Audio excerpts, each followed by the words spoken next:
ব্যবসা ছাড়া পৃথিবীটা অচল। গোটা পৃথিবীর অন্যতম চালিকা শক্তির নাম হলো ব্যবসা। ঠিক না বেটি কথা বলেন? আমরা যা খাই, যা পড়ি, যা ভোগ করি, যা পরিধান করি, সব কিন্তু এক জায়গায় না। একটা খনির মধ্যে সবকিছু পাওয়া যায় না। প্রত্যেকটা জিনিসের খনি আলাদা আলাদা।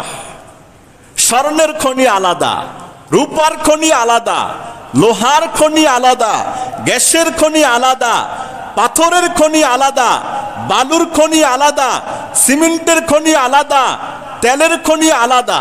আল্লাহ তাআলা পৃথিবীটাকে সচল রাখার জন্যে মানুষের সাধ্যের বাহিরে যেই সমস্ত বিষয় আছে, গোটা পৃথিবীতে আল্লাহ তাআলা খনিজ সম্পদ আকারে এগুলো গচ্ছিত করে রেখেছেন। সুবহানাল্লাহ।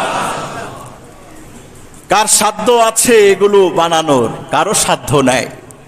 আল্লাহ তাআলা দিয়ে রেখেছেন সবকিছু। গোটা পৃথিবীকে আল্লাহ তাআলা এই চালিকা শক্তির মাধ্যমে চালাচ্ছেন। ওখানে যেটা আছে এখানে নাই, আমার কাছে যা আছে আপনার কাছে নাই, আপনার কাছে যা আছে ওনার কাছে নাই। 100 জন মানুষ প্রত্যেকেই প্রত্যেকের মুখাপেক্ষী। ঠিক না বেটি কথা বলেন? 100 জন মানুষ প্রত্যেকেই প্রত্যেকের মুখাপেক্ষী, প্রত্যেকেই প্রত্যেকের মুখাপেক্ষী।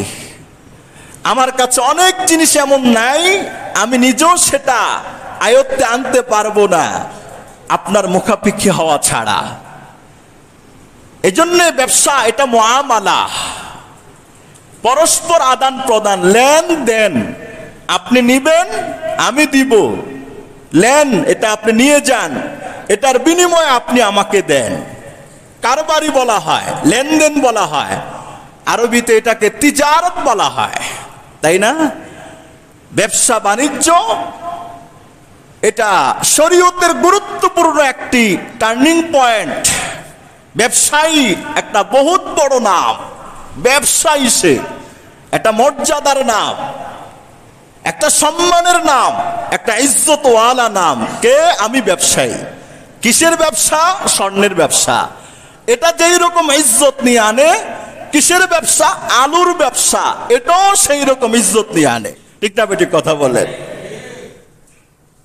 সুদভিত্তিক হাজারো কোটি টাকা দিয়ে যদি আমি একটা কোম্পানি তৈরি করি,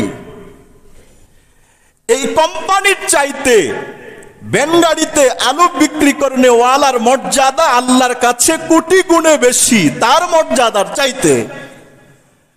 কারণ ওটার মধ্যে কোনো মর্যাদা নাই। ব্যবসায়ী ঠিক আছে, তবে আল্লাহ তাআলার পলিসি ইখতিয়ার করে নাই। আল্লাহ বলেছে হালালটা গ্রহণ করো, সে হারাম পন্থায় গ্রহণ করেছে। আর যদি উত্তম ব্যবসায়ী হয়, এটা আল্লাহ পাকের পক্ষ থেকে শোনায় সোহাগা। যে কোনো ব্যবসা এটা ইজ্জতের, এটা সম্মানের, এটা মর্যাদার, এটা মানব জীবনের পরিপূর্ণতার। কোন ব্যবসাকে ইসলাম খাটো করে দেখে নাই, কিন্তু হালাল হইতে হবে। হালাল ভাবে যদি কেউ সামান্য ব্যবসাও করে, কি ব্যবসা? ধরেন ব্যবসা করলো, মানুষ পানি খেয়ে যে সমস্ত বোতল ফেলে দেয়, এই বোতলগুলো তো ফেলে দিয়েছে, এটা আমার দরকার নাই। আরেকজন টোকায় এই সব বোতলগুলো টুকিয়ে এনে এটা কোনো না কোনো জায়গায় বিক্রি করে। এটাও তার একটা ব্যবসা। এটাও তার একটা কি? একটা ব্যবসা। এটাও তার একটা আয় উপার্জনের মাধ্যম। এর দ্বারা রাস্তাঘাটে পড়ে থাকা উচ্ছিষ্টগুলোকে সে আনে, এটাকে অন্য জায়গায় বিক্রি করে তারা এটা দিয়ে ভিন্ন কিছু করবে। এটা একটা ব্যবসা। ব্যবসা যত ছোট থেকে ছোট হোক, হালাল পন্থায় যদি হয়, আল্লাহর কাছে এটা বরকতে ভরপুর, সমৃদ্ধিতে ভরপুর, কল্যাণে ভরপুর। ব্যবসা যতই বড় হোক, হারামে ভরপুর, আল্লাহ তাআলার লানত অভিসম্পাতেও তার ব্যবসা ভরপুর। ঠিক না বেটি কথা বলেন? কোন ব্যক্তি যদি হারাম খায়, এটা তো একটা ব্যবসার কথা বললাম। চাকরিটাও যদি উত্তম হয়, আয়ের একটা উৎস হয়, এটা যদি হালাল হয় এটা আল্লাহ পাকের কাছে দামি, আর যদি হারাম হয় এটা আল্লাহ তাআলার কাছে এটার কোনো কি নাই, দাম নাই।